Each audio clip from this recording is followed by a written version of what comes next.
नित्य प्रति का अभ्यास, प्रतिदिन का अभ्यास आंतरिक शांति का मार्ग प्रशस्त करता है।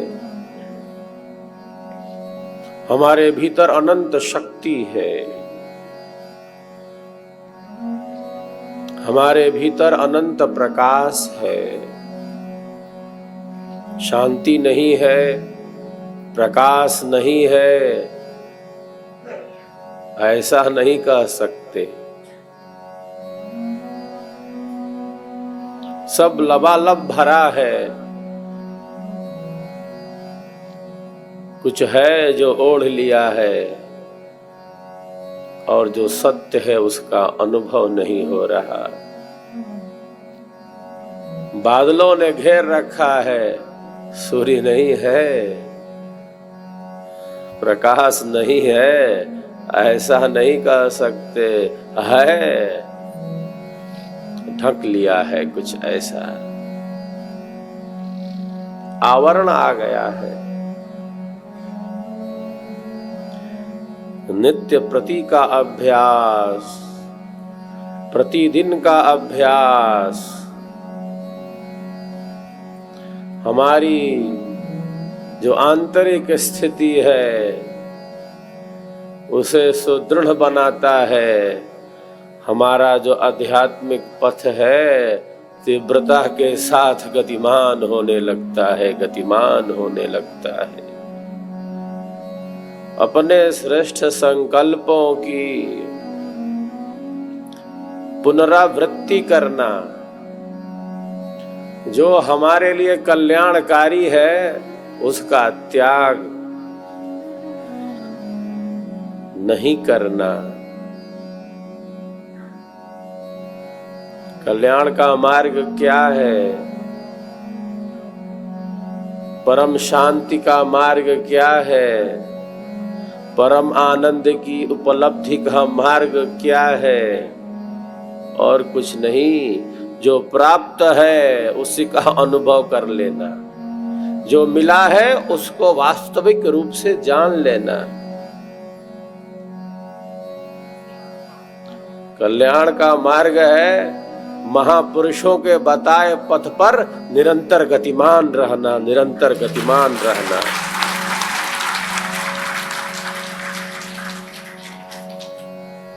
हमने किधर का रास्ता देखा है? कहीं का नहीं देखा है। जिसने उस मार्ग का उद्घाटन किया, जिसने उस परम सत्य का साक्षात किया, जिसने अपनी आत्मा में उस अनंत आनंद का, अनंत प्रकाश का अनुभव किया, जिसने प्रकृति से परे की छलांग लगा ली, जिसने स्व इच्छा से अपने भौतिक शरीर का परित्याग कर दिया, आकाशवाणी कर दी,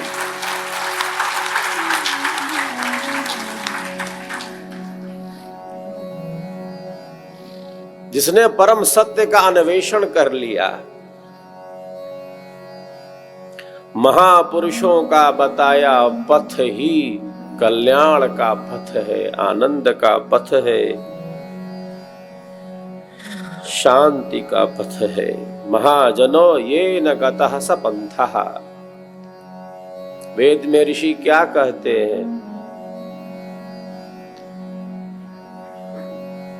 ऋषि कहते हैं मैं जानता हूं उस मार्ग को, मैं जानता हूं। वेदाहमेथम पुरुषम महांतम आदित्य वर्णम तमसः परस्तात् तमेव विदित्वाति मृत्युमेति नान्यः पंथा विद्यते अनाय। ऋषि क्या कहते हैं? कहते हैं मैं जानता हूं उस मार्ग को, जो मार्ग अंधेरे से सर्वथा परे है, उस मार्ग को मैं जानता हूं। और उसी को जानकर मृत्यु को जीता जा सकता है, मृत्यु की मृत्यु कराई जा सकती है, परम आनंद का अनुभव किया जा सकता है। और कोई मार्ग नहीं है, और कोई रास्ता नहीं है, मार्ग ही एक है। मार्ग ही एक है, एक ही रास्ता है। छुरस्य धारा निशिता दुरत्यया दुर्गम पथस्तत्कवयो वदन्ति। और सहज कितना है,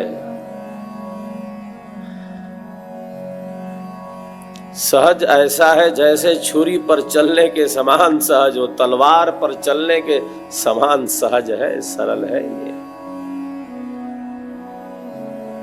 यह पथ वीरों का है, यह मार्ग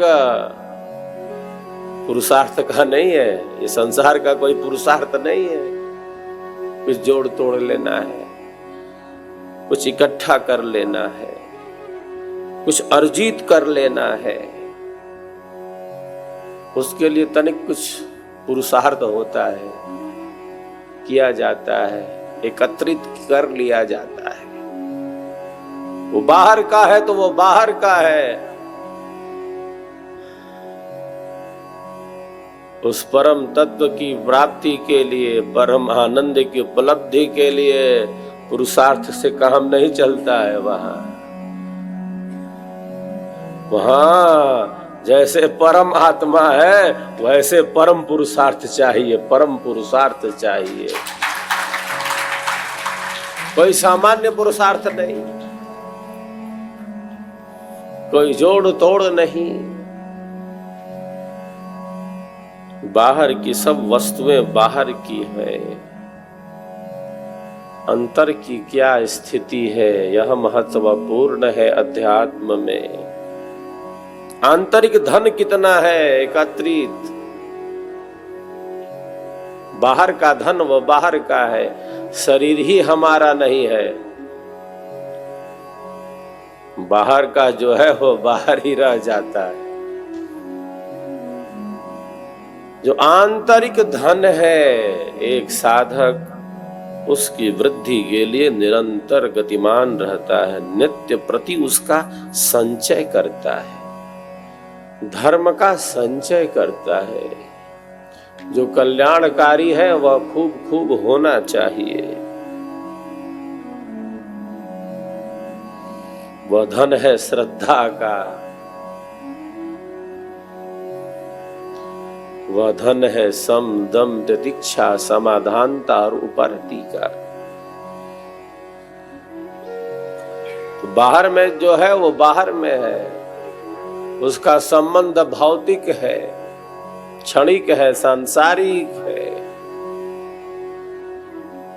और जो आंतरिक हमारे सद्गुण है, सद्प्रवृत्तियां हैं, सत्य पर विश्वास है, श्रद्धा भाव है, इसका संबंध इस जन्म और जीवन से इस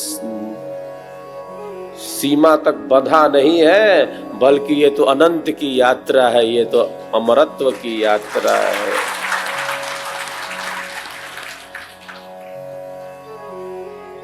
श्रद्धावान लभते ज्ञानम तत्परः संयतेन्द्रियः। सत्य पर विश्वास श्रद्धा है। श्रद्धा का क्या अर्थ है? श्रद्धा का अर्थ है सत्य पर पूर्ण विश्वास।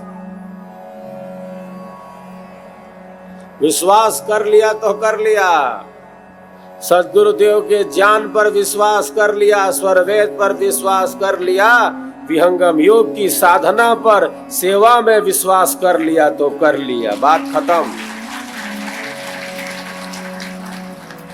विश्वास कर लिया तो कर लिया।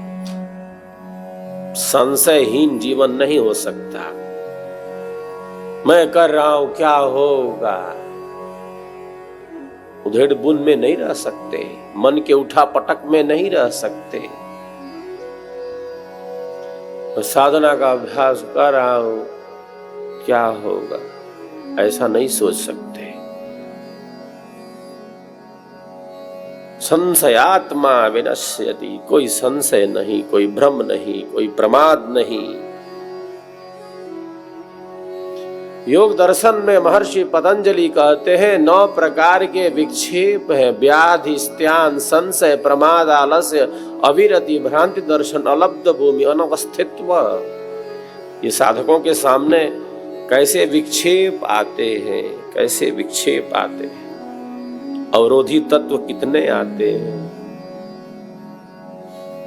जो अवरोधी तत्व है उसे ही तो नष्ट करना है।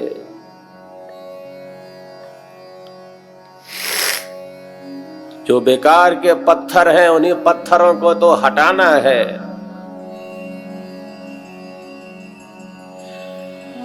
हमारी ऊर्जा, हमारी शक्ति कितनी नष्ट होती है हीन विचारों से, अनियंत्रित विचारों से, असंयमित विचारों से। हमारी शक्ति क्षय होता है। एक व्यक्ति मूर्ति को बनते हुए देखना चाहता है। मूर्ति कैसे बनाई जाती है वो देखना चाहता है। पहुंच गया मूर्तिकार के पास, देखता है कि मूर्तिकार पत्थर तोड़े जा रहा है। छेनी और हथौड़े से पत्थर तोड़े जा रहा है। पूछता है, भैया आप मूर्ति कब बनाओगे? आप तो पत्थर तोड़े जा रहे हो। मैं मूर्ति बनते हुए देखना चाहता हूं। मूर्ति कैसे बनती है? आप तो बस पत्थर तोड़े जा रहे हो। मूर्ति कब बनाओगे? मूर्तिकार कहता है, अरे प्यारे, मूर्ति बनने में जो बाधक पत्थर हैं बस मैं उन्हीं पत्थरों को हटाता जा रहा हूं।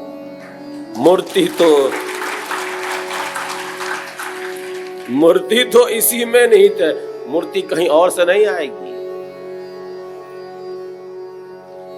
मूर्ति इसी में प्रकट हो जाएगी। जो बेकार के पत्थर है, जो मूर्ति में बाधक है, उन्हीं पत्थरों को मैं हटाता जा रहा हूं, बाहर करता जा रहा हूं। मूर्ति इसी में से प्रकट हो जाएगी। मूर्ति इसी में निहित है।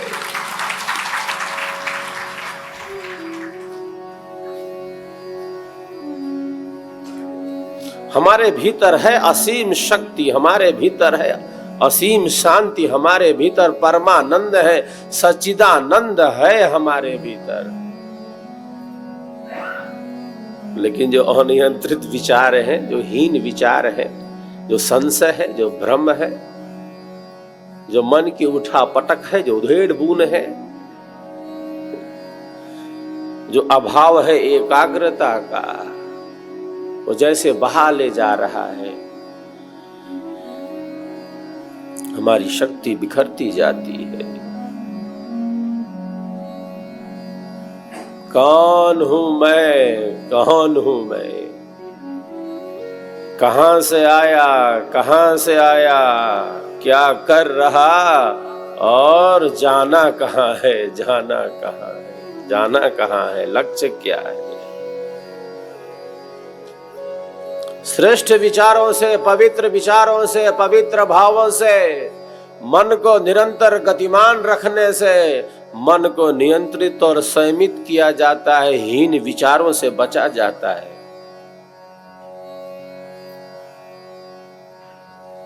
युजुपत ज्ञानानुत्पत्तिर मनसो लिंगम। हमारे ज्ञान क्रमशः होते हैं, हमारे ज्ञान क्रमशः होते हैं। एक साथ एक ही विषय के साथ संबंध है।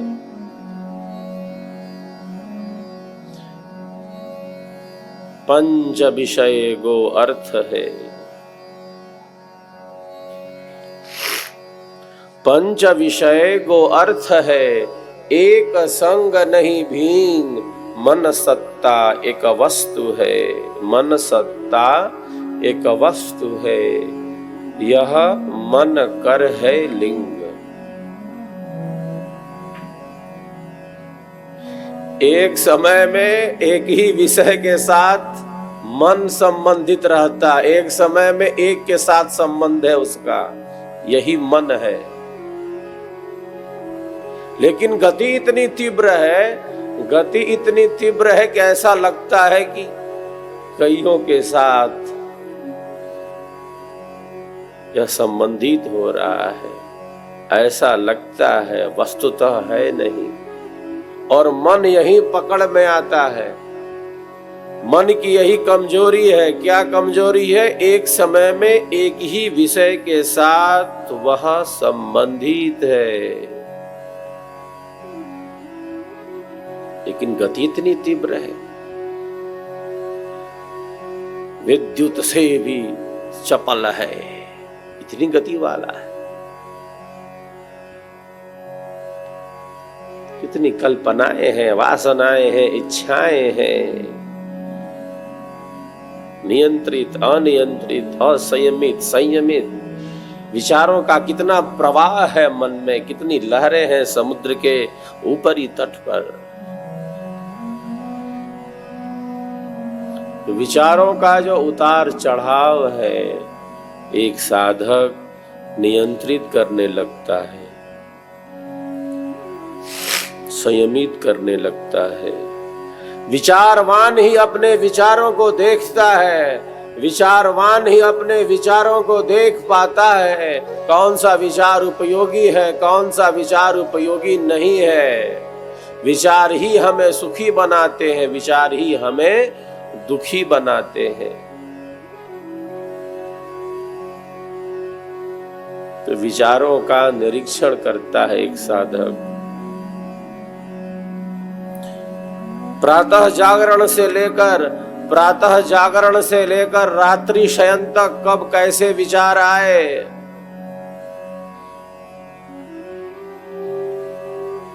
कब अनियंत्रित हो गए, कब असंयमित हो गए। कोई भी विचार आए और हमें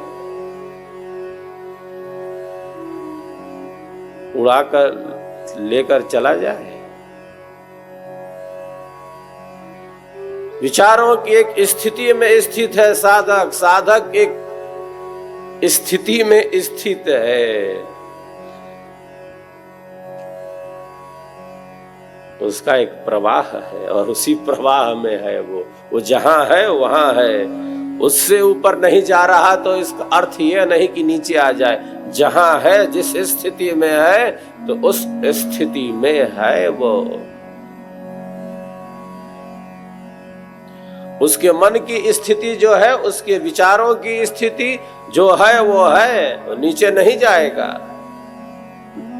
आगे नहीं बढ़ पा रहा तो इसका अर्थ थोड़ी कि नीचे चला जा। जहां खड़ा है वहां है, जहां है वहां है।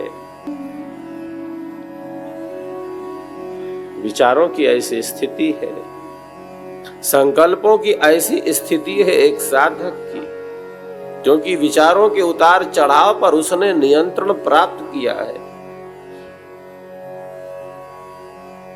मन गति वाला है, लेकिन जहां जहां भी गति करके जाता है वह पूर्ण परमात्मा, सर्वव्यापक परमात्मा पहले से ही वहां मौजूद रहता है, पहले से ही वहां मौजूद रहता है। तो कितनी दौड़ लगाएगा? परमात्मा से थोड़ी गति वाला है, वो कितना गति वाला है। तो व्याप्त वह परमात्मा सर्वत्र गति करता है, व्याप्त वह परमात्मा सर्वत्र गति करता है। एक देशीय की भांति गति नहीं करता, सर्वदेशीय की भांति गति करता है। सर्वदेशी की भांति गति करता है। गति देता है किस प्रकार? व्यापक रूप से गति देता है।